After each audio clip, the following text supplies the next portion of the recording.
Iniugnay ni Vice President Sara Duterte sa politika ang utos ni Pangulong Bongbong Marcos na imbestigahan ng Prime Water na pagmamay-ari ng mga bilyar. Sagot niya yan nang tanungin kung may kinalaman ng utos sa pag-endorso niya kay senatorial candidate Camille Villar. Ang sabi naman ng ilang customer ng Prime Water sa Bulacan at Cavite, matagal na silang problemado sa tubig gripo. Nakatutok si Mav Gonzalez. Puno ng water containers ang bahay ni Isidro sa Malolos, Bulacan. Dahil kasi sa problema sa water concessionaire na Prime Water, napipilitan siyang mag-igib. Hindi lang po ako nag-report papupuntahan daw po. May pumunta naman ho. Sa baba po ng Diyos, wala pa po. Biro niyo po, buhat dito, binubuhat ko po yung tubig, yung dalawang container. Hihinto ako doon sa malayo-layo rin. Nagpaplano na nga po akong patayo ng kahit na isang tubo na poso Dito sila kumukuha ng tubig sa isang bahay sa bungad ng Eskinita. Pila-pila ang mga container ng mga nakikiigib kanina. Mula rito, mahigit 100 metro ang nilalakad niya pauwi ng bahay. Ang kwento ni Sir, mga 7 months ago daw, humina yung tulo ng gripo nila. Pero 5 months ago, ito nawala na raw talaga completely. Kaya kailangan nang mag-igib dahil wala na talagang tulo yung tubig. Dati, sa kapitbahay na si Rosario lang daw siya nakikiigib. Pero isang buwan na ring napakahina ng tulo rito. Kaya pati sila Rosario, nag-iigib na sa labas. Magkano binabayad niyo buwan-buwan dyan? 600 po. 600? Tas walang tubig? Opo. Kasi po ano po kami, marami pamilya, 3 pamilya po. Gaano kahirap yan sa inyo ngayon? Summer pa, init-init. Init sa masalok po. Sa Dasmariñas, Cavite, may himutok rin ang mga residente. Sana matulungan naman nila kami.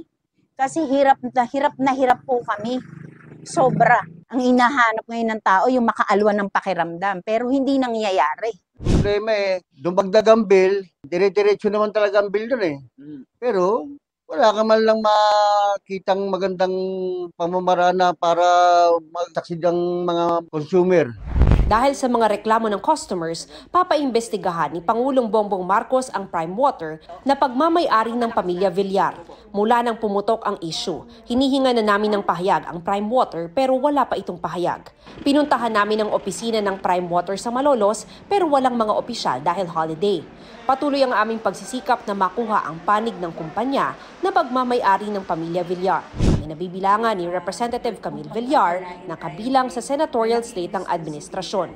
Sa tingin ni Vice President Sara Duterte, may kinalaman ang hakbang ng Malacanang sa politika at sa pag-endorso niya kay Representative Villar. Malamang dahil lahat naman ng galawan ngayon ng administrasyon ay dahil sa politika. So wala na akong nakita na ginawa ng administrasyon na ito para sa kapayapaan at kaunlaran ng ating bayan. Kundi lahat ay pag-atake lang sa politika at sa mga taong hindi nila kaya takutin at hindi nila kaya bilhin. Hinihintay pa namin ang reaksyon ng Malacanang sa sinabi ni Duterte. Pero kahapon, nang tanungin ang palasyo kung kumpiyansa pa rin ang administrasyon sa kakayanan ni Villar sa gitna ng issue sa isang kumpanya ng kanyang pamilya. It depends on how she will perform. If we will have this trust on her, well, we have to give it to her. But he should prove that she could perform as a leader. With this issue regarding Prime Waters, if there's a need for them to resolve the issues raised by the consumers, I think we should immediately make an immediate action on that. Para sa GMA Integrated News, Mav Gonzalez, nakatutok, 24 Oras.